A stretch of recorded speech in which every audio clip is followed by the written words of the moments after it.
Okay, so more on the lumpy cash flows or you know ca- cash flows that change over time, so forth. Uh, One first thing to do is set your calculator to one payment a year. Set it at one and leave it there. And the so this is our calculation that we just did. We set CF0 is 0,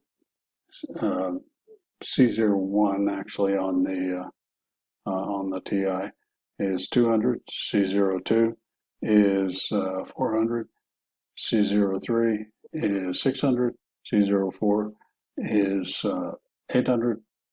The F, it's actually on the calculator, F01 is 1. That's the frequency. So each of these payments occur one time. So 1 is the default. So you don't have to do anything here. You hit the NPV key, hit 12 and enter for I, go down arrow to NPV and hit the compute key, and that gives you the $1,432.93 that we calculated. So, compounding periods.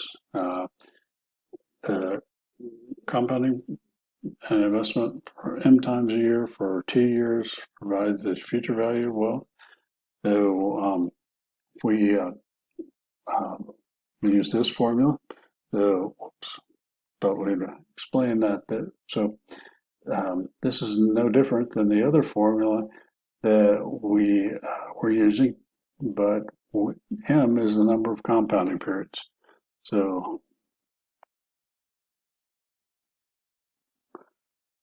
if I can ever get it to switch over, there we go. Is number compounding periods.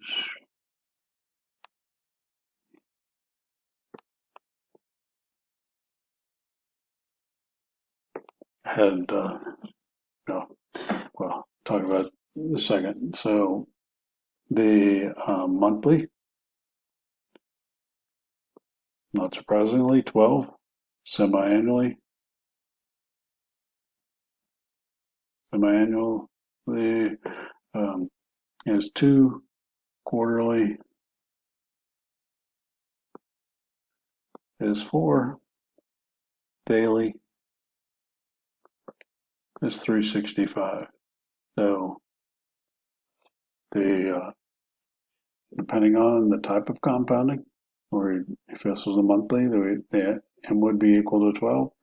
So we take our APR, or annual rate, required rate, and divide it by 12 for monthly, 2 for semi-annually, 4 for quarterly, daily, 365, and we take that, we multiply that times the T, the number of years. So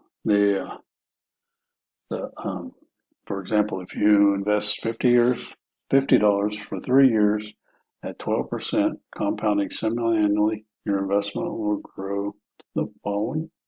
So 50 times 1 plus 0.12 or 12%. Now it's semi-annual, so we're dividing by 2. So then we multiply the years by 2 to get 6. So 50 times 1.06 is equal to 70.93. We can switch over and do that on the calculator. So, all right, so clear out. So our present value is $50. So 50, we'd enter that as a negative. We're not making any payments. And we're going to try and figure out what that's going to grow to. So 12 divided by 2 is 6. So let me get that. So that's 6 is our IY. And then we 3 times 2 is 6 n or 6 periods, and then we compute future value, get $70.93.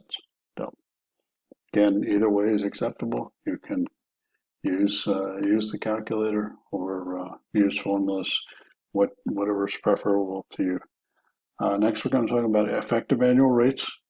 So a reasonable question to ask in above example is, what is the effective annual rate for the investment? So so what we can do here, this is going to show you how to calculate it by formula. So our future value is equal to 50 times 1 plus 0.12 divided by 2 to the power of 2 times 3 or 6. So 50 times 1.06 to the 6th power is $70.93. The effective annual rate is the annual rate that would give you the same end of investment wealth after 3 years. So the 50 times 1 plus EAR to the 3rd power is $70.93. I'll show you another formula for doing this that is, I believe, simpler than this, but this does give you an idea of how this works. So again, 50 future value is equal to 50 times 1 plus EAR to the 3rd is equal to $70.93. So 1 plus the effective annual rate to the 3rd power is equal to 70 divided by $70.93 divided by 50.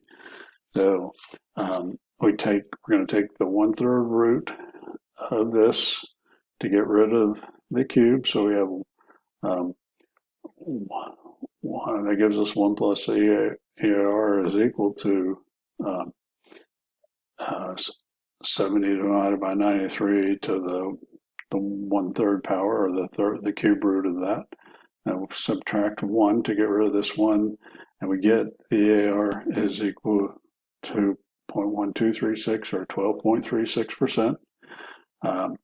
The other way to do this, and I believe this is a formula, so this would be 1 plus the rate, 1 plus point, sorry, 1, so 1, 2.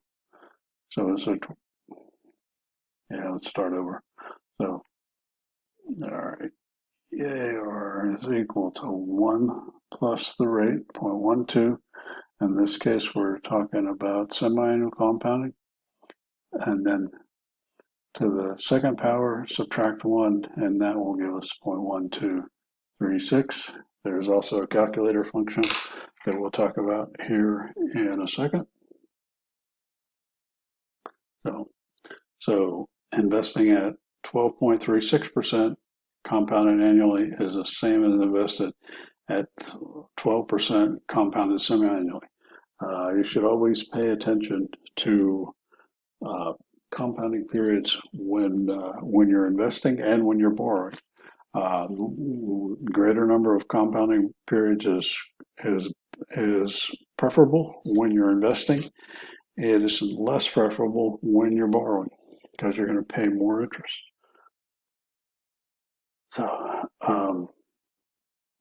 So find the effective annual rate of an 8% APR loan compounded monthly. So we can do that. So using our formula, 1 plus 0.18 divided by 12 to the 12th power minus 1. So that'll give us the results here is 0.1956 or 19.56%. So what do we do there? What we have is a loan with a monthly interest rate of 1.5%. So this is equivalent to a 19.56% rate. So just as we did before, 1 plus the rate, divided by the number of compounding periods, so the power of the number of compounding periods. Then we subtract 1 to get the 19.56. There is a function in your calculator on it's the I conversion function. The ICONV is I believe it's on the 2 key, so second I conversion. It opens the interest rate conversion menu. So if you go up arrow, you would get compounding periods per year. So you 12 enter, sets it to 12 payments per year. Down arrow is the nominal rate. In this case, it's 18%. Then you go down to down arrow from nominal to effective and hit compute, and you would get the 19.56%. So again, any of these methods are acceptable for calculating. So choose the method preferable to you.